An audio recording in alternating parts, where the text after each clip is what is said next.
Hello students, good afternoon. कैसे हैं आप लोग? उम्मीद है कि सब लोग अच्छे होंगे। तो एक बार फिर से आप सभी का बहुत बहुत स्वागत है आपकी अपनी फेवरेट लाइव क्लास में। तो आज हम लोग करने वाले हैं साइंस के न्यूमेरिकल्स, टॉप 10 इम्पॉर्टेंट न्यूमेरिकल्स। इनमें से कोई ना कोई तो आपके बोर्ड एग्जाम में आएगा ही। तो चलो जल्दी से आ जाओ सभी लोग, और आज की क्लास बिना देर किए हम लोग स्टार्ट करें।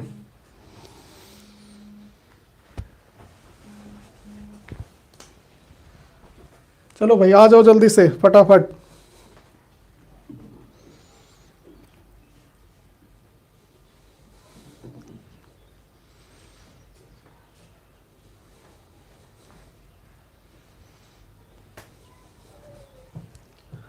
शुरू करें।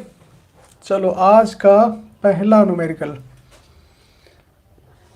Question number 1।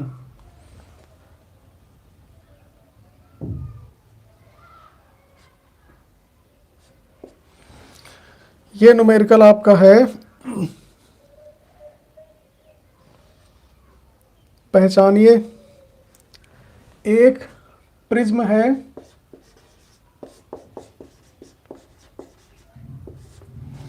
एक प्रिज्म का कोण बहुत इंपॉर्टेंट है, 60 अंश।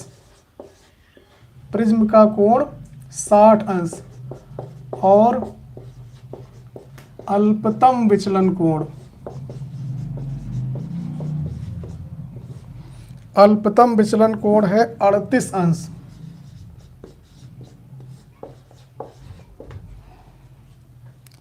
तो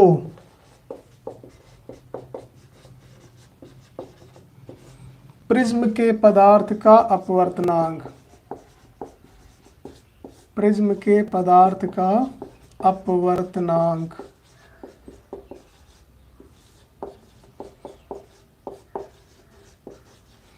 क्वेश्चन हमने लिख दिया जिससे कि आपको समझ में आ जाए।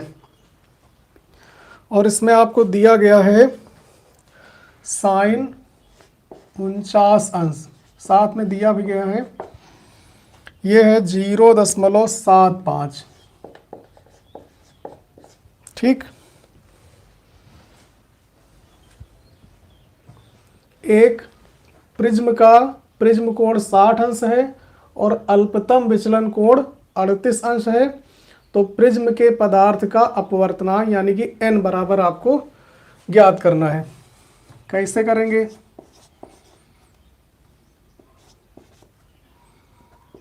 देखो, प्रिज्म कोण को हम लोग लिखते हैं किससे? a से, कैपिटल A। तो a बराबर हो गया 60 अंश। ठीक। अल्पतम विचलन कोण होता है डेल्टा m, तो डेल्टा m बराबर हो गया 38 अंश। प्रिज्म के पदार्थ का अपवर्तनांक यानी n आपको पता करना है, n बराबर हो गया क्वेश्चन मार्क। अब अगर फार्मूला आपको पता है तो ये न्यूमेरिकल बहुत आसान है, नहीं पता है तो फिर ये बहुत कठिन। n बराबर होता है sine a plus delta m/2 upon sine a/2। ये फार्मूला आपको याद होना चाहिए। प्रिज्म के पदार्थ का अपवर्तनांक n बराबर sine a plus delta m/2 upon sine a/2। मान रखेंगे इसमें साइन a का मान कितना है? 60 अंश। डेल्टा m कितना है? 38/2। नीचे कितना रहेगा? Sign a/2। a का मान है 60 और बटे 2, यह आ गया n। ठीक। तो n बराबर 60 और 30 हो गया 90। साइन 90 और 8 98। नीचे कितना आएगा? 2 से काटेंगे तो हो जाएगा 30, साइन 30। अब सॉरी, यहाँ पे बाई 2 भी है, तो n बराबर होगा, इसको जब हम 2 से काटेंगे तो हो जाएगा साइन 2 चौको 8, 2 9 18, यानी कि साइन 49 बटे साइन 30। अब ये दोनों मान हमको पता है, साइन 49 का मान आपको दिया गया है और साइन 30 का मान आपको पहले से पता होगा, 1/2। दोनों मान हम यहाँ पे आराम से रख सकते हैं। साइन 49 का मान हो गया 0.75 आपको दिया गया है, और साइन 30 का मान होता है 1/2, आपको पहले से पता है। 2 ऊपर चला जाएगा, n बराबर 0.75 गुणे 2, यानी n बराबर कितना आएगा, 2 पंची 10, 2 सती 14, 1 15.2 अंक पे, यानी n बराबर आ गया 1 दशमलव। इतना आसान। चलो भाई कर लो जल्दी से। ये फार्मूला आपको याद होना चाहिए।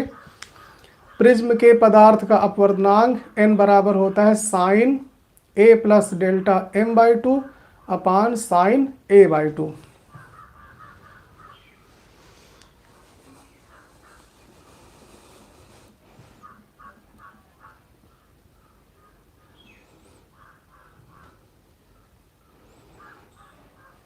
ठीक, चलो दूसरे क्वेश्चन पे आ जाओ।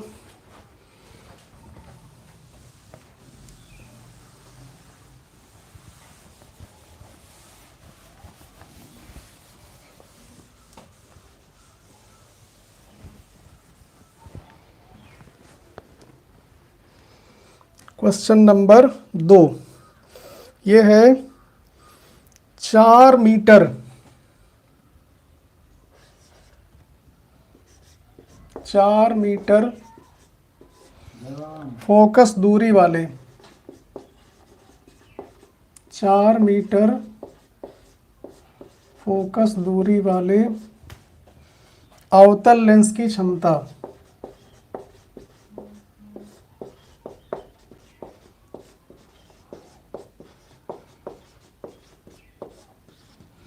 4 मीटर फोकस दूरी वाले अवतल लेंस की क्षमता आपको बतानी है।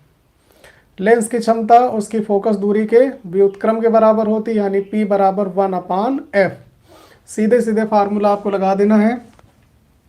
फोकस दूरी अवतल लेंस की यानी कि माइनस में होगी, f बराबर हो गया -4 मीटर। P आपको निकालना है, P बराबर क्वेश्चन मार्क, P बराबर होता है 1/f, तो P बराबर हो जाएगा 1/f का मान कितना है -4। तो सरल करो इसको, ये हो गया -4 से काटेंगे तो 4 दूनी 8 और 4 पंचे 20, 0.25 डायोप्टर। लेंस की क्षमता का मात्रक डायोप्टर। ठीक, फोकस दूरी दी गई हो, क्षमता आराम से निकाल सकते हो। अगर फोकस दूरी मीटर में है तो 1/f, फोकस दूरी अगर सेंटीमीटर में है तो 100/f। ठीक,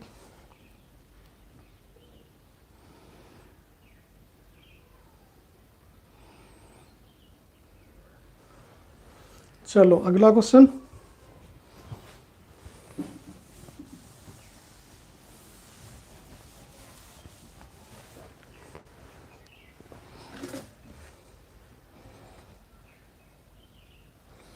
सोलह सेंटीमीटर फोकस दूरी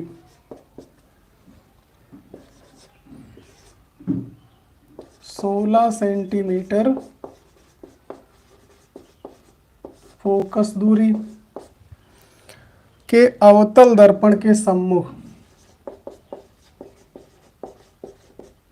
अवतल दर्पण के सामने एक वस्तु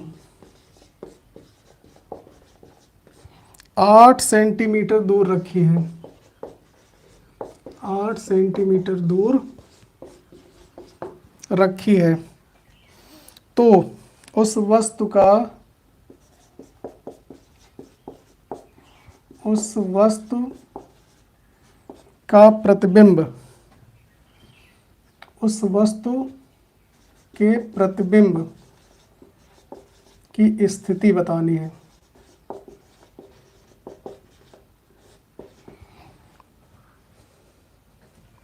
और प्रकृति भी, कहाँ बनेगा और कैसा बनेगा। फोकस दूरी 16 सेंटीमीटर, दर्पण है अवतल, वस्तु कहाँ रखी है 8 सेंटीमीटर दूर, प्रतिबिंब की स्थिति आपको बतानी है। ठीक, तो बहुत सिंपल सा फार्मूला लगेगा इसमें। अवतल दर्पण है तो चिन्ह परिपाटी ध्यान में रखते हुए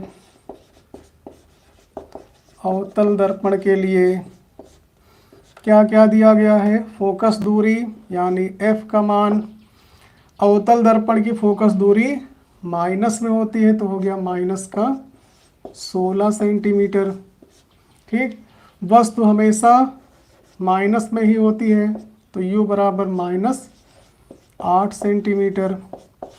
v का मान आपको निकालना है, लगा दो दर्पण सूत्र। दर्पण सूत्र क्या है, 1/f बराबर 1/u प्लस 1/v। ठीक, f का मान दिया है, u का मान दिया है, आपको v का मान पता करना है। दर्पण सूत्र सबको पता है, 1/f बराबर 1/u प्लस 1/v। मान रखो 1/f, तो ये हो गया 16, माइनस का है, u है -8 तो ये -8 रहेगा, और v आपको पता करना है।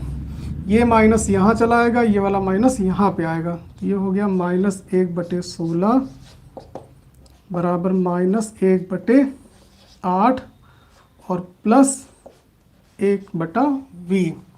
पक्षांतर करेंगे तो ये हो जाएगा 1/v बराबर, देखो माइनस का 1/8 इधर आएगा, प्लस का 1/8 हो जाएगा, 1/8 माइनस 1/16।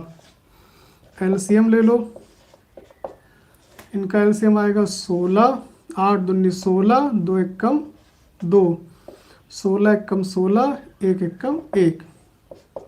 ठीक, तो ये हो गया 1/16, यानी v बराबर आ गया 16, वो भी प्लस का। तो क्या लिखोगे, अतः प्रतिबिंब कहाँ बनेगा, दर्पण से 16 सेंटीमीटर दूर, 16 सेंटीमीटर दूर बनेगा। अवतल दर्पण,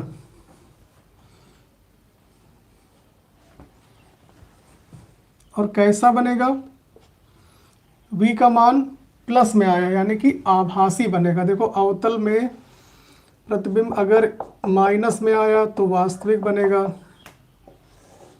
इधर वस्तु हमेशा इधर रखी जाती है तो v का मान हमेशा माइनस में ही होता है। प्रतिबिंब अगर इधर बना बाईं ओर तो v का मान माइनस में आएगा, अगर इधर बना तो v का मान प्लस में आएगा। ठीक, तो प्लस से क्या पता चला कि जो प्रतिबिंब है वो आभासी बनेगा। कितनी दूर बनेगा, 16 सेंटीमीटर दूर बनेगा। ये बात समझ में आ गई। अतः प्रतिबिंब दर्पण से 16 सेंटीमीटर दूर बनेगा और आभासी बनेगा। तो ये दोनों चीजें क्लियर हो गई एकदम। माइनस में आता तो वास्तविक बनता, प्लस में आया है इसलिए आभासी बनेगा। दोनों चीजें क्लियर। कहाँ बनेगा, 16 सेंटीमीटर दूर, और प्लस में आया है तो इसकी प्रकृति भी आप बता सकते हो कि आभासी बनेगा। ठीक, कोई दिक्कत, चलो जल्दी से कर लो।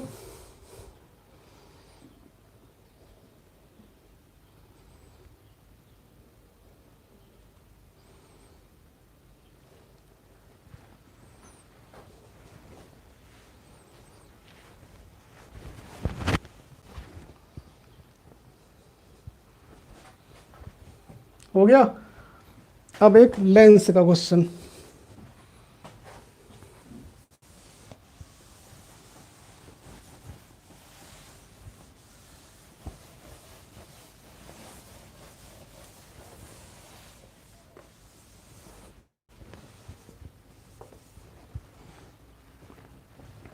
एक अवतल लेंस, क्वेश्चन नंबर 4।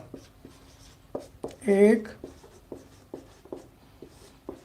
अभी अवतल दर्पण था, अब लेंस आ गया। एक अवतल लेंस की फोकस दूरी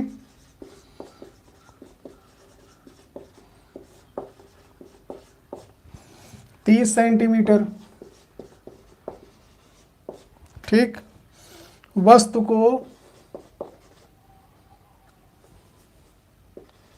30 सेंटीमीटर है। ठीक, वस्तु को कितनी दूरी पर या किस दूरी पर रखा जाए, वस्तु को किस दूरी पर रखा जाए कि उसका प्रतिबिंब, कि उसका प्रतिबिंब 20 सेंटीमीटर दूर बने। प्रतिबिंब 20 सेंटीमीटर दूर बने। ठीक, अब इसमें आपको वस्तु की दूरी पता करनी है। अवतल लेंस है, फोकस दूरी 30 सेंटीमीटर, वस्तु को कहाँ रखा जाए कि उसका प्रतिबिंब 20 सेंटीमीटर दूर बने। अब ये चीज आपके मन में एकदम क्लियर होनी चाहिए कि उत्तल लेंस में जो प्रतिबिंब बनता है वो दो तरह से, वस्तु तो हमेशा इधर रहती है। ठीक, इसका प्रतिबिंब इधर भी बनता है और देखो वास्तविक भी बनता है और आभासी भी बनता है। लेकिन अवतल लेंस में वस्तु को कहीं भी रखोगे प्रतिबिंब सदैव इधर ही बनेगा, सीधा बनेगा और आभासी बनेगा। ठीक, इसमें सीधा भी बनता है, उल्टा भी बनता है, वास्तविक भी बनता है और आभासी भी बनता है। लेकिन अवतल लेंस में प्रतिबिंब सदैव वस्तु की ओर बनता है और आभासी बनता है। इसका मतलब ये क्लियर है कि अवतल लेंस की जो वस्तु की दूरी पता करनी वो तो ठीक, प्रतिबिंब की जो दूरी होगी वो माइनस में होगी। ये आपको ध्यान रखना है। अगर चिन्ह परिपाटी में कुछ गलत हुआ तो आपका न्यूमेरिकल पूरा गलत हो जाएगा। उत्तल लेंस की फोकस दूरी धनात्मक, अवतल लेंस की फोकस दूरी ऋणात्मक, तो f का मान तो माइनस होगा, एकदम पक्का है, चाहे कोई भी दर्पण हो, कोई भी लेंस हो। u का मान हमेशा माइनस में ही आपको रखना है। ठीक, ये दोनों चीजें आपको प्रतिबिंब अगर बनाए हो तो ये मन में रखना है। ठीक, कौन सा लेंस? अवतल लेंस। ये जरूर लिख देना अवतल लेंस के लिए जो भी हम काम कर रहे हैं। ठीक, f फोकस दूरी, अवतल लेंस की फोकस दूरी माइनस में होती है, माइनस 30 सेंटीमीटर। ठीक, प्रतिबिंब किधर बन रहा है? 20 सेंटीमीटर। किधर बनेगा? माइनस की तरफ बनेगा। v का मान भी माइनस 20 सेंटीमीटर। पूछा गया है u का मान। अब बताओ कोई दिक्कत हो? ये क्लियर एकदम? अब इसमें लगेगा फार्मूला लेंस वाला। ठीक, दर्पण सूत्र नहीं, लेंस सूत्र। और थोड़ा सा अंतर है, दर्पण में होता है 1/f बराबर 1/u प्लस 1/v। दर्पण में ये फार्मूला लगता है। ठीक, लेंस में थोड़ा सा चेंज, 1/f बराबर 1/v माइनस 1/u। दर्पण में ये वाला फार्मूला, लेंस में ये वाला, ये ध्यान रखना, नहीं तो फिर गलत हो जाएगा पूरा। चलो लेंस सूत्र लगा दो, 1/f बराबर 1/v माइनस 1/u। ठीक, यहाँ गलत नहीं होना चाहिए, 1/v माइनस 1/u मान रखो।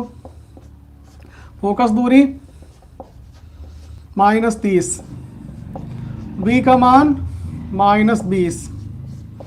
u आपको पता करना है, ये माइनस यहाँ आ जाएगा, ये वाला माइनस यहाँ आ जाएगा, -1/30 -1/20 प्लस 1/v।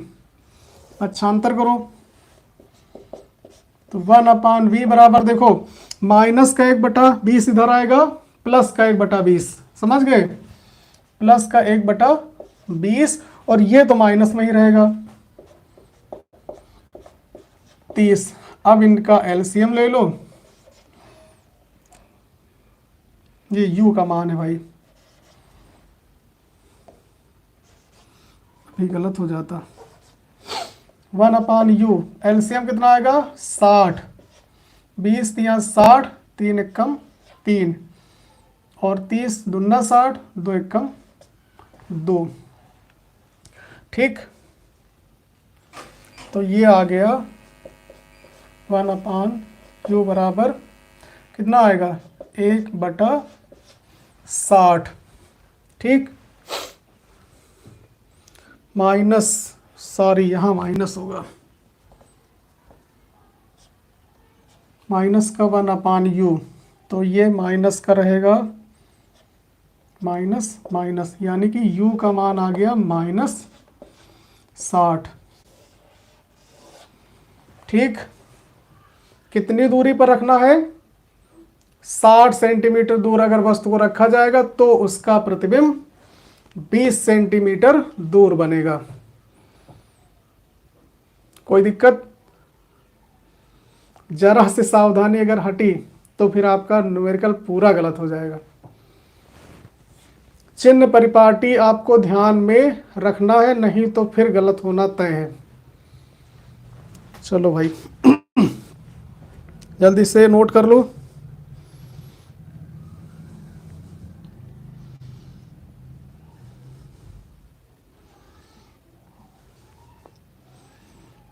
अब आते हैं बड़े क्वेश्चन पे।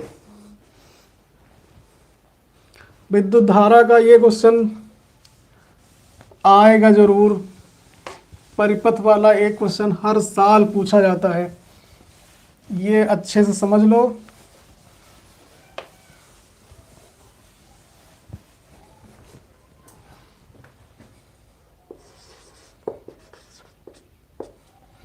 देखो एक परिपथ दिया गया है, इस परिपथ को देखकर आपको क्वेश्चन हल करना है। 3 प्रतिरोध इधर जुड़े हैं,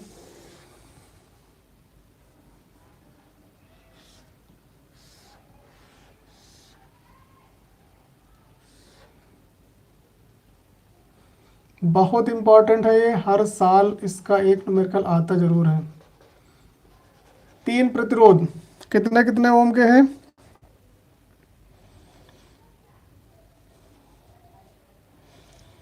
15, 10 और 30। 15 ओम, 10 ओम और 30 ओम, ये समांतर क्रम में जुड़े हैं। 2 प्रतिरोध इधर समांतर क्रम में जुड़े हैं।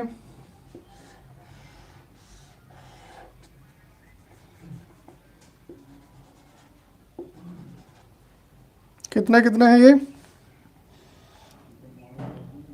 5 और 20 ओम, 5 ओम 20 ओम। बैटरी लगी है 18 वोल्ट की,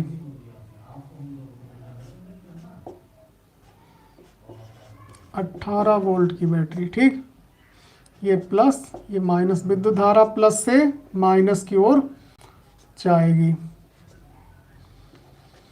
ये आपको एक परिपथ दिया गया है और इस परिपथ में प्रवाहित विद्युत धारा आपको बतानी है।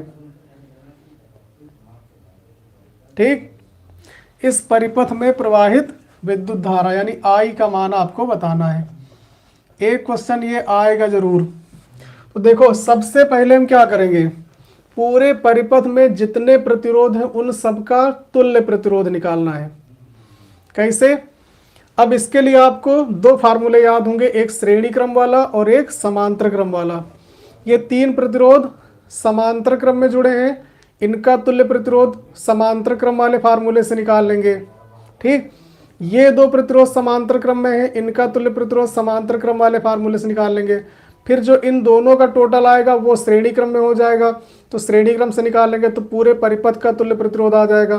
पूरे परिपथ का तुल्य प्रतिरोध आर वी आपको पता है, आई का मान आराम से निकाल सकते हो। कैसे करेंगे? देखो, इनको R1 R2 R3 मान लो। ठीक,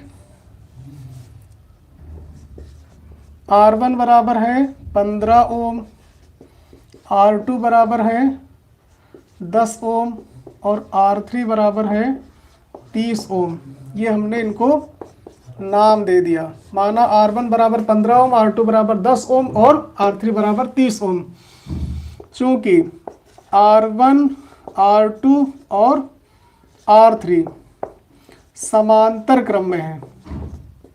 किस क्रम में है? समांतर क्रम में है। इसलिए तुल्य प्रतिरोध फार्मूला लगेगा 1/R बराबर 1/R1 plus 1/R2 plus 1/R3। इसको R डैश मान लो। ठीक, तो हो गया 1/R डैश बराबर R1 का मान 15, R2 10, R3 30, तो 1/R डैश बराबर होगा, इनका एलसीएम कितना आएगा? 15, 10 और 30 का 30, 15 दूना 30, 2 एकम 2, 10 तिया 30, 3 एकम 3, 30 एकम 30, 1 एकम 1, यानी 1/R डैश बराबर हो गया 2, 3, 5 और 1 6/30। सरल करो, 6 कम 6, 6 पंचे 30। 1/R डैश बराबर 1/5, यानी R डैश बराबर आ गया। इन तीनों का तुल्य प्रतिरोध कितना आ गया? 5 ओम। किस क्रम में है? समांतर क्रम में है। कोई दिक्कत? अब उन दोनों का निकाल लें। इनको R4 और R5 मान लो। ठीक, माना R4 बराबर 5 ओम, R5 बराबर 20 ओम। अब ये किस क्रम में है? ये दोनों भी समांतर क्रम में है। चूंकि R4 व R5 समांतर क्रम में है, इसलिए इनका तुल्य प्रतिरोध भी इसी फार्मूले से, इसको R डबल डैश कर लो। इन तीनों का तुल्य प्रतिरोध R डैश हमने माना, उन दोनों का तुल्य प्रतिरोध R डबल डैश मान लो, थोड़ा अलग हो जाए। तो R डबल डैश क्या होगा? वही फार्मूला 1/R4 प्लस 1/R5, दो ही तो है ये, तो R डबल डैश बराबर हो जाएगा 1/R4 है 5 ओम, R5 है 20 ओम, तो 1/R डबल डैश, ये एलसीएम आ जाएगा 20, 5 चौको 20, 4 एकम 4, 20 एकम 20, 1 एकम 1, ये आ गया R डबल डैश कितना? 4 1 5/20, 5 एकम 5, 5 चौको 20, R डबल डैश बराबर हो गया 1/4, यानी R डबल डैश बराबर हो गया 4 ओम। ठीक, इन तीनों का तुल्य प्रतिरोध आया 5 ओम, उन दोनों का तुल्य प्रतिरोध आया 4 ओम। अब ये दोनों किस क्रम में है? श्रेणी क्रम में। चूंकि R डैश व R डबल डैश श्रेणी क्रम में है, इसलिए इनका तुल्य प्रतिरोध R बराबर R dash plus R double dash, मान रख दो। ये आया है 5 और ये आया है 4, 5 4 9 ओम, यानी R बराबर हो गया अब 9 ओम। अब समझ में आया? पूरे परिपथ का तुल्य प्रतिरोध 9 ओम। वोल्टेज कितना है बैटरी का? V बराबर 18 वोल्ट। पता क्या करना है? I बराबर क्वेश्चन मार्क। अब इसको आप आराम से कर सकते हो। आर पता है पूरे परिपथ का, वी पता है पूरे परिपथ का, आई आपको निकालना है कौन सा नियम लगेगा, ओम का नियम। सीधे सीधे लगा दो ओम के नियम से। ओम का नियम क्या है, V बराबर आई आर। V का मान 18, I आपको पता करना है, R का मान 9, तो I बराबर हो गया 18/9, 9 एकम 9, 9 दूनी 18, I बराबर 2 एम्पियर। पूरे परिपथ में 2 एम्पियर की विद्युत धारा प्रवाहित होगी। बहुत इंपॉर्टेंट क्वेश्चन है, कोई भी न्यूमेरिकल इस टाइप का आएगा आपको यही काम करना है। समझ में आया? कुल मिला के पूरे परिपथ का आपको तुल्य प्रतिरोध निकाल लेना है R, V आपको दिया गया होगा, फिर लगा देना है ओम का नियम, आराम से आप I का मान निकाल सकते हो। ठीक, कोई दिक्कत किसी को? चलो, चाहो तो इसका स्क्रीनशॉट ले लो या फिर खुद कर लेना, समझ में आ गया हो तो आराम से अपने आप करिएगा। अगले क्वेश्चन पे आओ।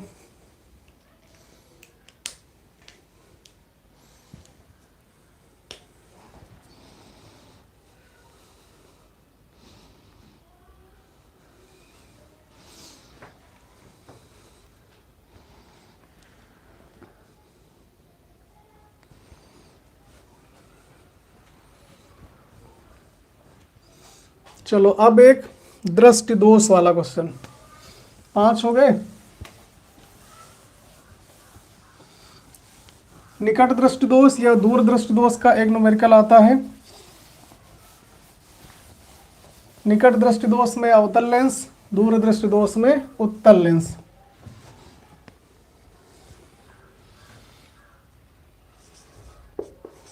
क्वेश्चन नंबर 6 देखो, एक निकट दृष्टि दोष, निकट दृष्टि दोष से पीड़ित व्यक्ति, एक क्वेश्चन समझ लो, कोई भी आए आप कर सकते हो। पीड़ित व्यक्ति का दूर बिंदु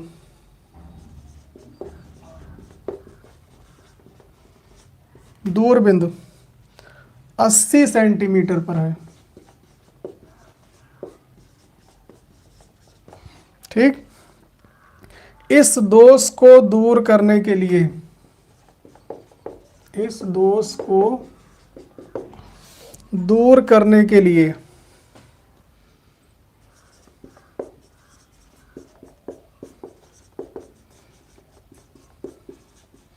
उसे किस प्रकृति, उसे कैसा लेंस, उसी में सब आ जाएगा, उसे कैसा लेंस प्रयुक्त करना चाहिए।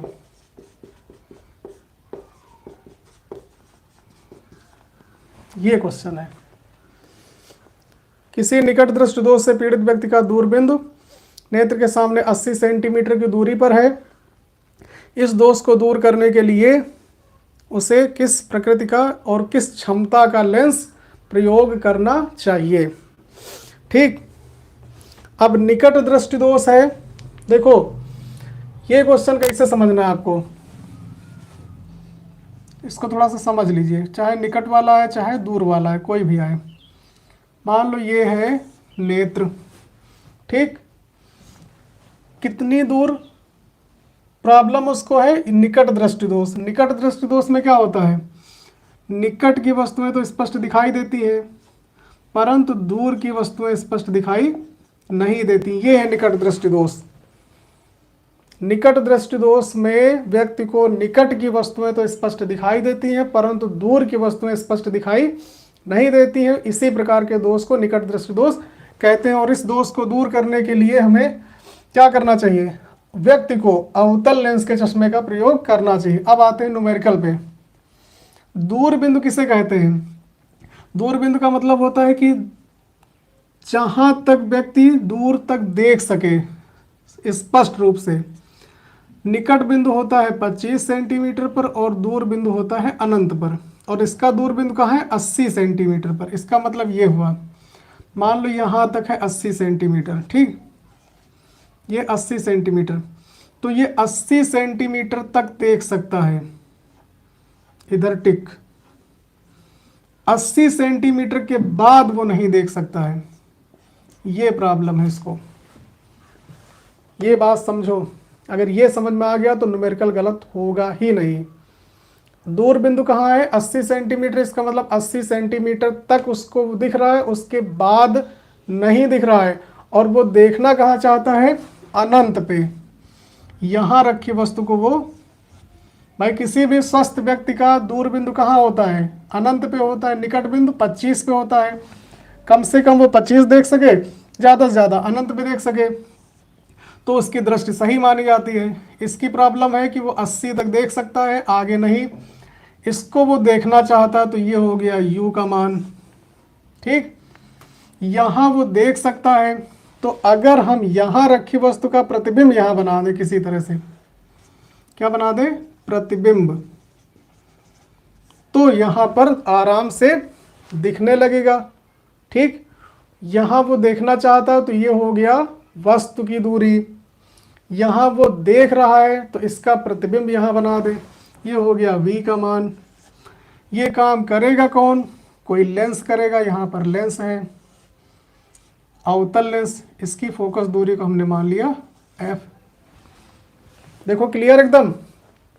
u किसको मानना है, जहाँ वो देखना चाहता है, u बराबर हो गया अनंत, जहाँ दिख रहा है वहाँ पर उसका प्रतिबिंब बनाना है, ये हो गया v का मान। और ये काम कौन करेगा, कोई लेंस करेगा। अब वो प्लस में अगर फोकस दूरी आएगी तो उत्तल लेंस, माइनस में आएगी तो अवतल लेंस, उसकी फोकस दूरी को हमने मान लिया f। सारा काम आपका हो गया। कैसे करेंगे देखो, u बराबर माइनस अनंत, ठीक, v बराबर माइनस 80 और f बराबर क्वेश्चन मार्क। क्लियर। अब लगा दो लेंस वाला फार्मूला जो सबको याद है। लेंस सूत्र से क्या है, 1/f बराबर 1/b माइनस 1/u।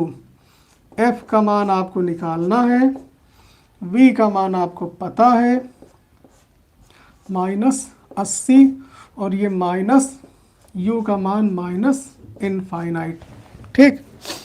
1/0 लिखा हो तो इसका मान होता है इनफाइनाइट, तो 1/इनफाइनाइट हो तो इसका मान होता है 0, ठीक। याद रहेगा, 1/0 बराबर इनफाइनाइट, 1/इनफाइनाइट बराबर 0, दिए हो गया 0। तो 1/f बराबर -1/80, ये हो गया प्लस का 0, काम खत्म, यानी f बराबर आ गया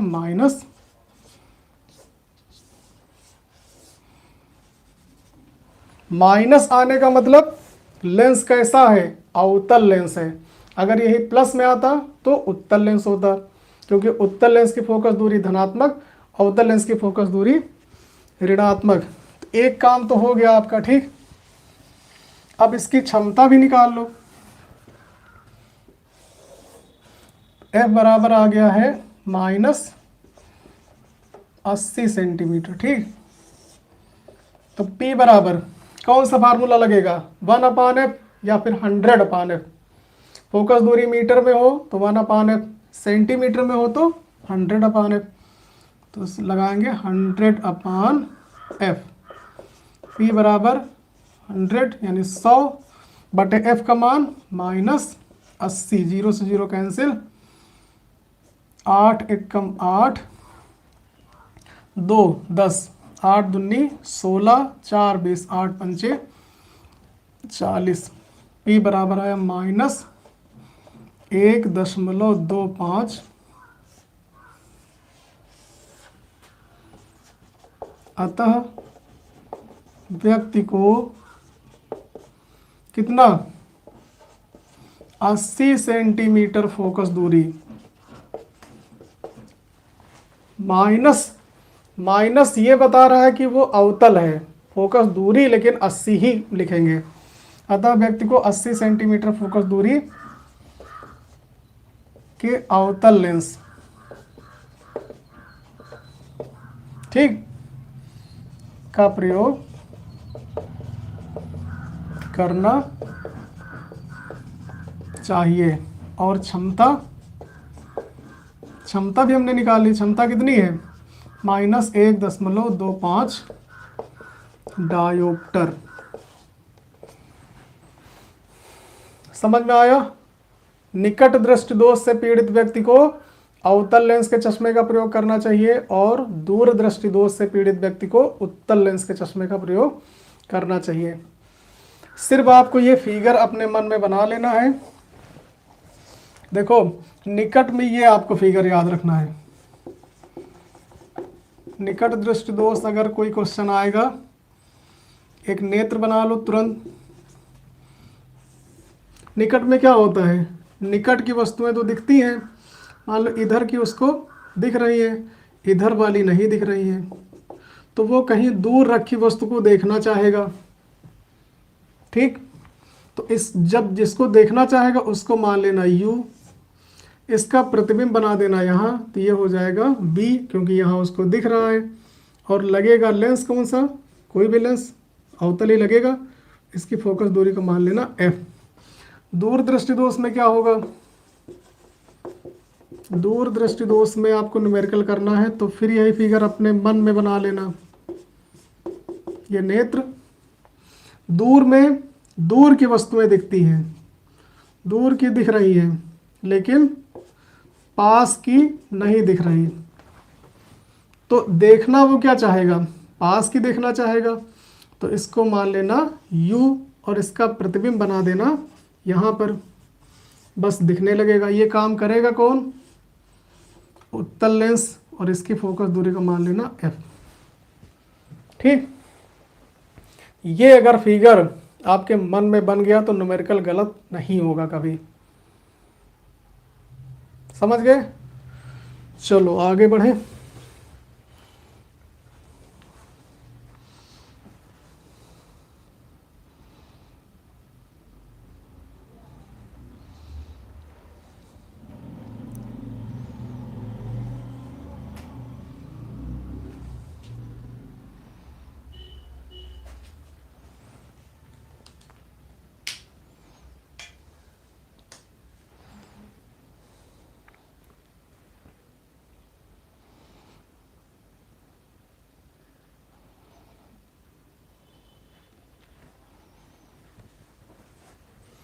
चलो भाई 7 नंबर क्वेश्चन। अब एक केमिस्ट्री का भी कर ले, ठीक। ये न्यूमेरिकल भी बहुत आता है।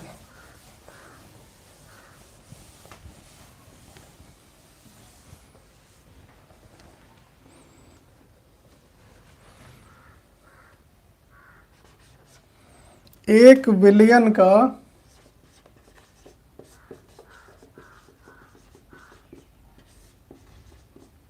थोड़ा सा अलग है क्वेश्चन भाई। ये हाइड्रोक्साइड आयन सांद्रण, हाइड्रोक्साइड आयन सांद्रण 10 की घात माइनस 10 मोल प्रति लीटर है। तो विलयन का पीएच मान तथा प्रकृति।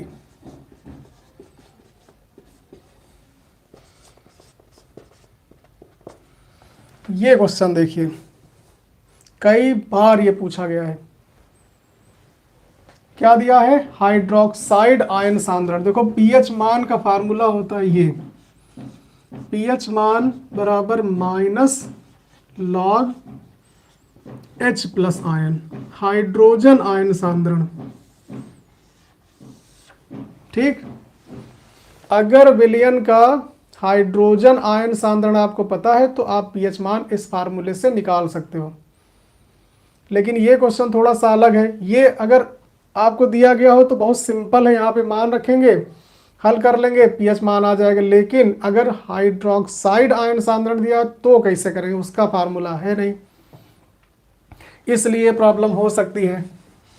तो फिर यहाँ पर हम क्या करेंगे, एक और फार्मूला हमारे पास है आयनिक गुणनफल का, H प्लस और OH माइनस, इनका गुणनफल होता है 10 की घात माइनस 14।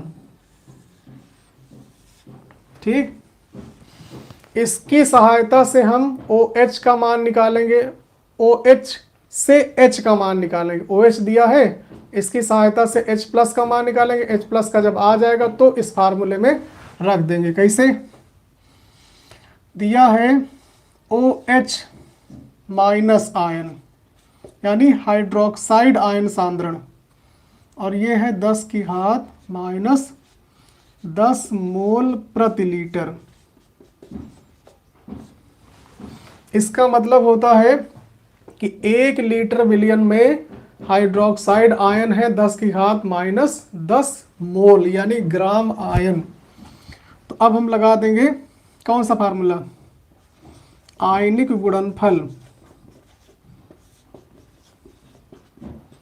आयनिक गुणनफल क्या होता है, H plus into OH minus बराबर 10 की घात माइनस 14। तो H प्लस हमको निकालना है यहाँ पे, इसका मान कितना, 10 की घात माइनस 10 बराबर 10 की घात माइनस 14। तो H प्लस आयन कितना आएगा, ये हो जाएगा 10 की घात माइनस 14, ये गुणे में उधर जाएगा भाग में, भाग में घातें घट जाती हैं तो 14 से 10 घट जाएगा, 10 की घात माइनस 4, ये आ गया मोल प्रति लीटर। अब पीएच मान हम निकाल सकते हैं। ठीक, कोई दिक्कत। हाइड्रोक्साइड आयन सांद्रण आपको दिया गया था 10 की घात माइनस 10 मोल प्रति लीटर। आयनिक गुणनफल का फार्मूला लगाया तो यहाँ से हमको मिल गया H प्लस आयन यानी हाइड्रोजन आयन सांद्रण, और वो कितना आ गया, 10 की घात माइनस 4 मोल प्रति लीटर। अब पीएच मान का फार्मूला हमारे पास है, पीएच बराबर होता है minus log H plus ion. तो पीएच बराबर मान रखना है सिर्फ लॉग H, कितना आया, 10 की घात माइनस 4। अब यहाँ पे लगेगा लघुगणक वाला नियम, लॉग m की पावर n अगर लिखा हो तो ये पावर आगे चली आती है, n लॉग m।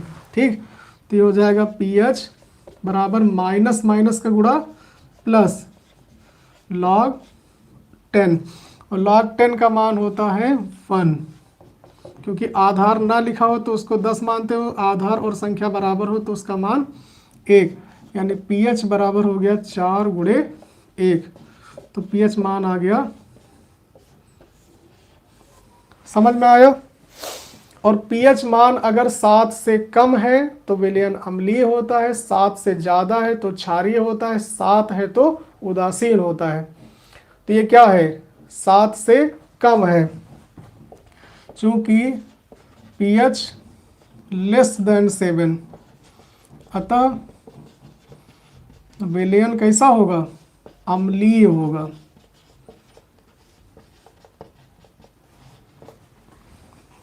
समझ में आ गया।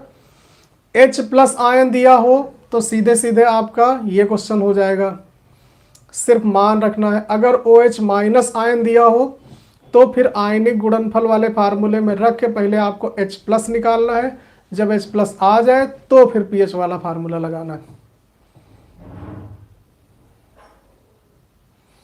कोई दिक्कत किसी को? चलो आगे बढ़े।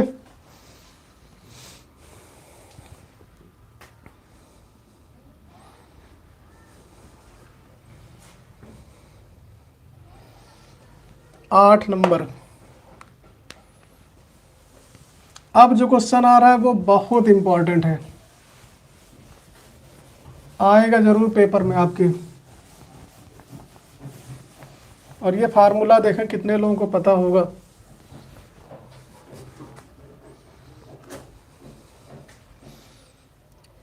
शुरुआत से ही आपको पता चल जाएगा। अनंत लंबाई, अनंत लंबाई के धारावाही, अनंत लंबाई के सीधे, ये सीधा भी इसमें लिखा होता है, सीधे धारावाही चालक, अनंत लंबाई के सीधे धारावाही चालक में 5 एम्पियर की धारा प्रवाहित हो रही है, 5 एम्पियर की धारा प्रवाहित हो रही है।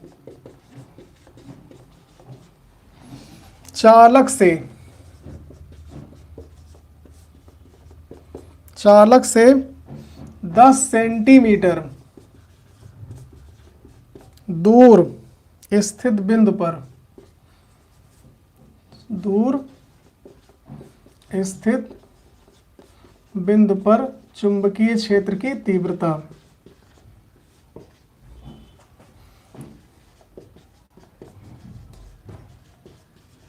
ये बहुत इंपॉर्टेंट क्वेश्चन है। ठीक,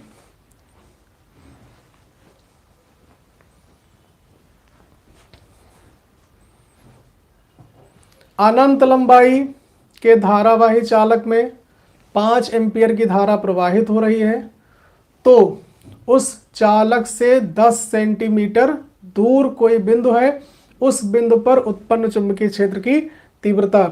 इसके 2 फार्मूले हैं, अब वो दोनों हम आपको याद दिला दें। या तो न्यूमेरिकल ये आएगा कि चालक के अल्पखंड के कारण, कोई छोटे से भाग के कारण, कोई धारावाही चालक हो उसके अल्पखंड यानी छोटे से भाग के कारण जिसमें विद्युत धारा प्रवाहित हो रही है, किसी बिंदु पर उत्पन्न चुंबकीय क्षेत्र की तीव्रता। या फिर यह आएगा सीधा अनंत लंबाई का धारावाही चालक हो, उससे कुछ दूरी पर, r दूरी पर मान लो विद्युत धारा I प्रवाहित कर रहे हैं, तो उत्पन्न चुंबकीय क्षेत्र की तीव्रता। ये 2 फार्मूले आपके कोर्स में हैं, एक है अल्पखंड के कारण और एक है अनंत लंबाई के सीधे चालक के कारण। ये एक के साथ दोनों आप याद कर लो, दोनों में से कोई ना कोई तो आएगा जरूर। ये अगर आएगा तो आपको फार्मूला लगाना है μ0/4 पाई I delta L sine theta upon r²। तब ये फार्मूला लगेगा।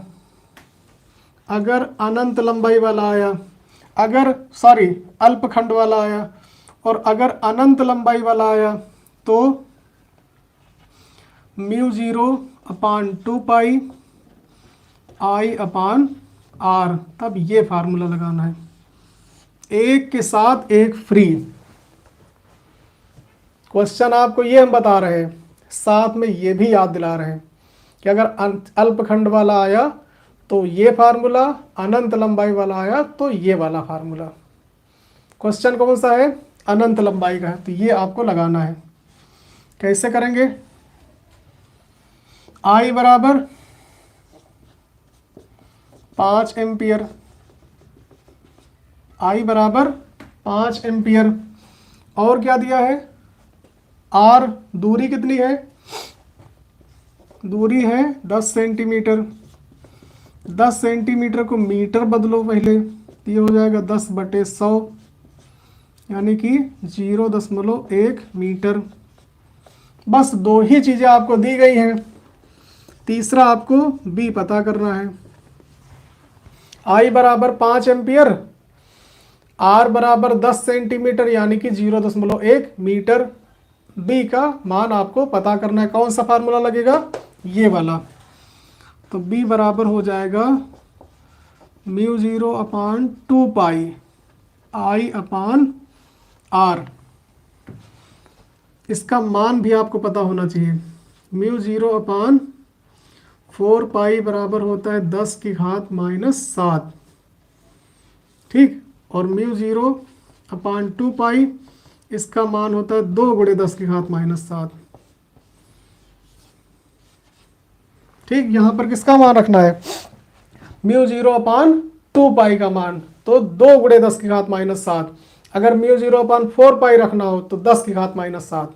ठीक, तो यहाँ क्या रखेंगे, b बराबर 2 गुणे 10 की घात माइनस 7, आई का मान 5, आर का मान 0.1, दशमलव हटाओ 1 0 बढ़ाओ, तो b बराबर हो गया 50 दूना 100 गुणे 10 की घात माइनस 7, यह 10 की घात 2 हो गया, गुणे 10 की घात माइनस 7, गुणा में घातें जुड़ जाती हैं तो हो जाएगा 10 की घात माइनस 5 वेबर प्रति मीटर स्क्वायर।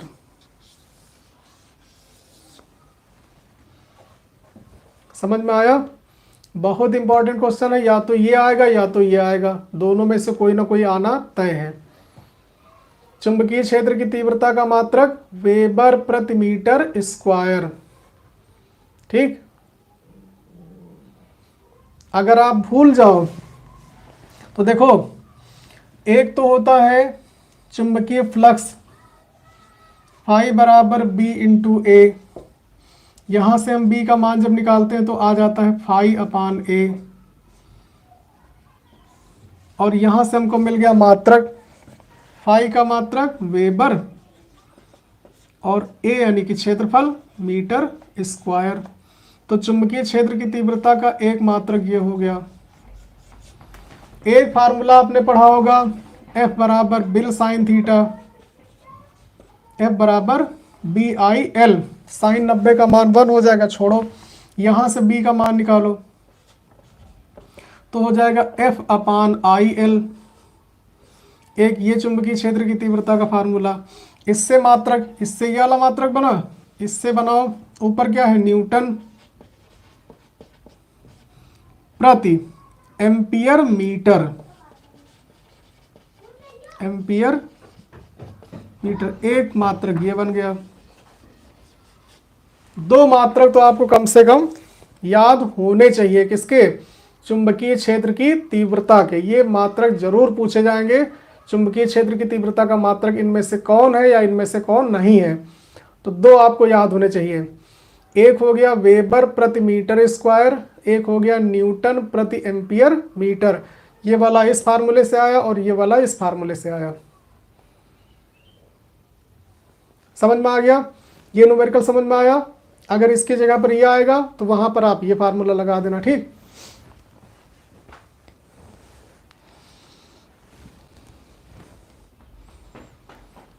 चलो अगला क्वेश्चन।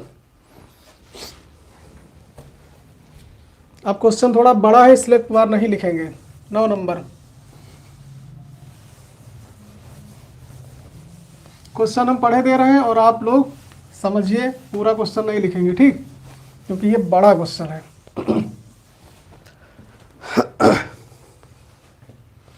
क्वेश्चन नंबर 9 देखो, हम बोल रहे हैं, ठीक, 3.2 गुणे 10 की घात माइनस 19 कूलाम का आवेश यानी Q बराबर हो गया। चलो डायरेक्ट लिख भी ले, ठीक, सॉल्यूशन पे आ जाए डायरेक्ट। 9 नंबर क्वेश्चन का डायरेक्ट सॉल्यूशन।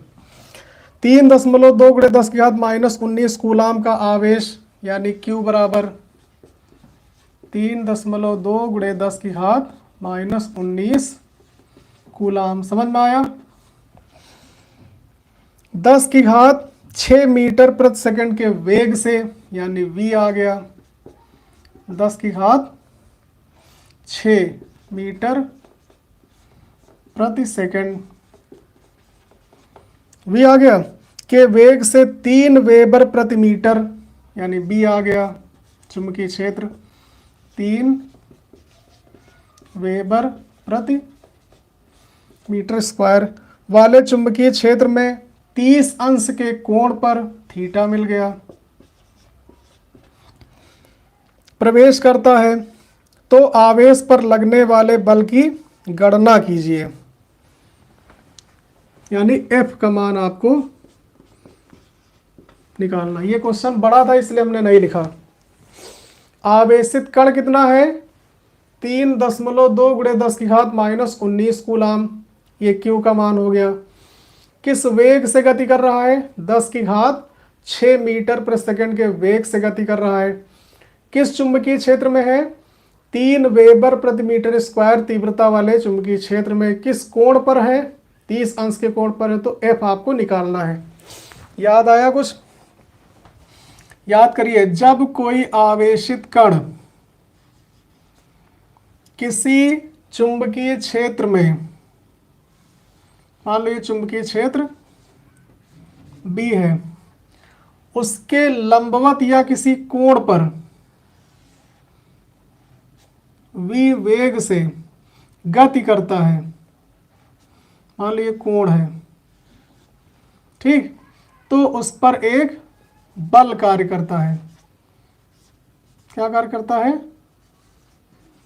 बल F, और इसी बल को कहते हैं लॉरेंज बल।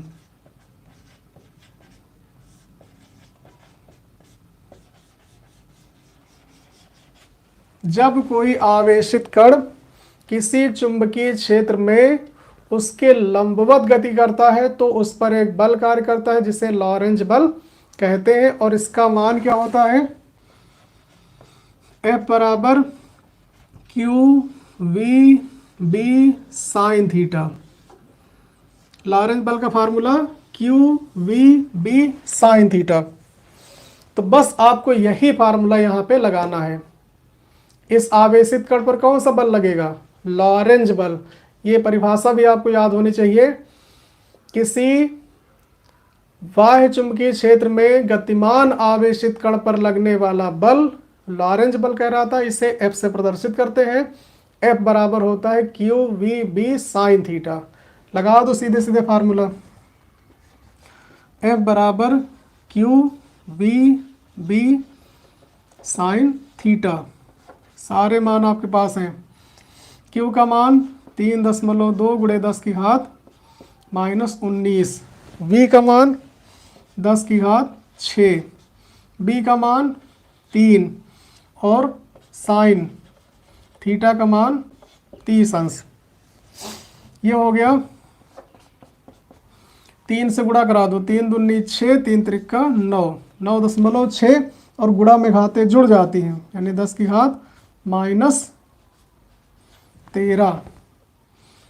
साइन 30 का मान 1/2, 2 से कट गया, 2 चौको 8, 2 8 16, यानी F बराबर आ गया 4.8 × 10⁻⁻13 न्यूटन।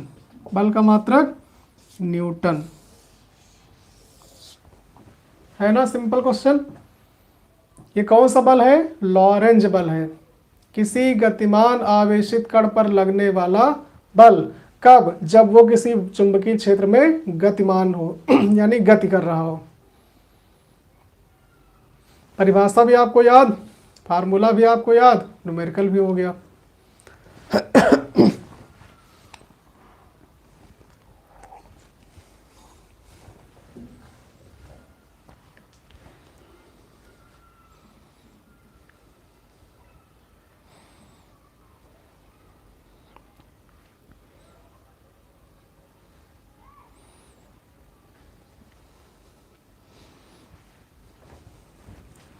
चलो अब आखिरी क्वेश्चन करेंगे,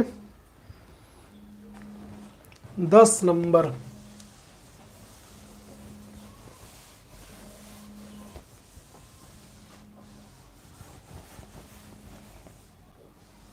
दस क्वेश्चन हमने बोले थे, ये आखिरी क्वेश्चन, क्वेश्चन नंबर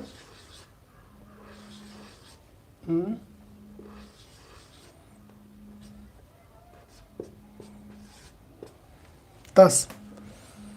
वायु के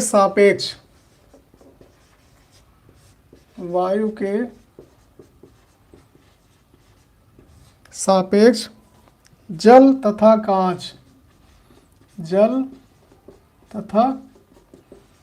कांच का अपवर्तनांक अपवर्त कितना है, क्रमशः 4/3 और 3/2 है। तो कांच के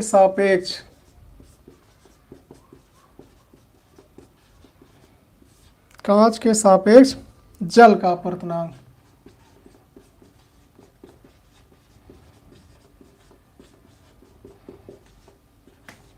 क्या होगा। अब ये क्वेश्चन भी आपको थोड़ा सा समझ लेना है। देखो अपवर्तनांक को हम लोग लिखते हैं n से, ठीक, और n अपवर्तनांक किसका होगा, हमेशा दूसरे माध्यम का होगा पहले माध्यम के सापेक्ष। इस तरह से लिखा जाता है 1n2, यानी पहले माध्यम के सापेक्ष दूसरे माध्यम का अपवर्तनांक। अब देखो क्वेश्चन में क्या दिया है, वायु के सापेक्ष जल का, तो यहां पर हो जाएगा वायु, वायु मतलब एयर, एयर मतलब ए, जल का, जल को हम लिखेंगे W से यानी वाटर। ये आपको दिया है 4/3, ठीक। और वायु के सापेक्ष कांच का यानी AN, कांच यानी ग्लास, 3/2। तो आपको पता करना है कांच के सापेक्ष जल का यानी GN, जल यानी W। आई बात समझ में। वायु के सापेक्ष जल का अपवर्तनांक 4/3, वायु के सापेक्ष कांच का अपवर्तनांक 3/2, और कांच के सापेक्ष जल का अपवर्तनांक आपको पता करना है। अब इसको करने का तरीका देखो, ANW को हम लिख सकते हैं समझने के लिए A/W, ठीक। ऊपर वाला माध्यम ऊपर जिसके सापेक्ष है और जिसका अपवर्तनांक उसको नीचे, कोई दिक्कत। इसको हम लिख सकते हैं A/G और इसको हम लिख सकते हैं G/W। अब देखो हमारे पास दो मान हैं, A/W है, इधर आ जाओ, A/W है और A/G है। इन दोनों को हम क्या ऐसा करें कि G/W आ जाए। ये अगर समझ में आ गया तो फिर ये क्वेश्चन गलत नहीं होगा। कैसे, हमको लाना है G/W, तो क्यों ना हम भाग कर लें। A/W में A/G से भाग करो तो क्या आएगा, A पहले भिन्न को वैसे दूसरे को पलट कर गुणा, A से A कट गया, आया सेम। इससे ये समझ में आया कि अगर हमें G/W निकालना है तो A/W में हम G/A से भाग करेंगे, ठीक। तो ये आपको ट्रिक याद रखनी है। दिया है ANW बराबर 4/3 और ANG बराबर 3/2, निकालना है हमको GNW, ठीक। तो फार्मूला लगा देंगे, GNW बराबर ANW/ANG। कोई दिक्कत। अब यहाँ मान रख लो, इसका मान है 4/3 और इसका मान है 3/2। पहले भिन्न को वैसे दूसरे को पलट कर गुणा, तो हो गया 4 दूनी 8, 8/3 त्रिका 9।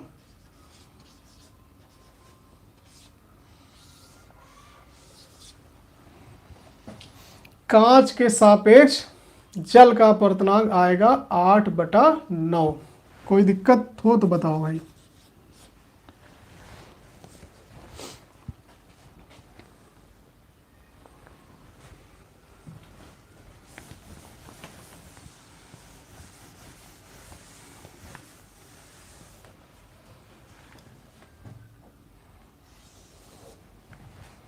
ओके, तो ये कुल मिला के हो गए 10 न्यूमेरिकल। ठीक, अब शाम को क्लास होगी आपकी मैथ की, उसमें आप अपने क्वेश्चन अगर पूछना चाहें तो पूछ सकते हैं।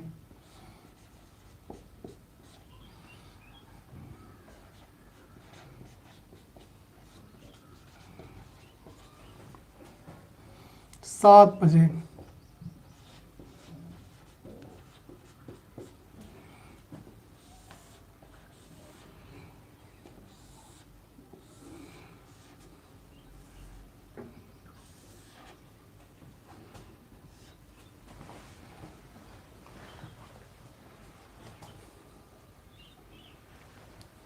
चलो फिर मिलते हैं शाम को 7 बजे मैथ की लाइव क्लास में। तब तक के लिए बाय एंड टेक केयर।